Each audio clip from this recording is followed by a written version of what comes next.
Unified Payments Interface, it's obviously what we refer to normally as UPI. It's been a game changer in all of our lives over the last few years. Whether you're getting a snack or you're making a larger bank transfer, now you can obviously do all of that on your phone.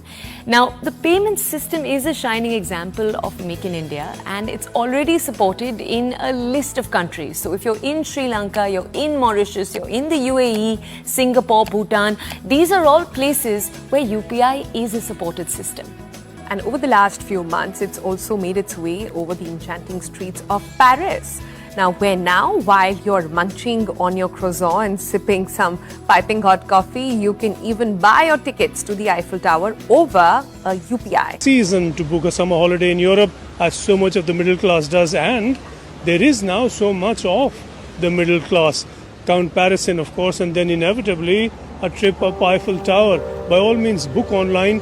But you don't have to pay online. You can pay through your UPI app in Indian rupees.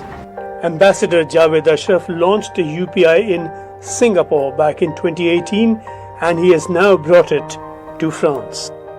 And then we thought that it would be best to start with Eiffel Tower, with the most iconic site of France, and in fact one of the most iconic in the world. Gets about 8 million tourists a year.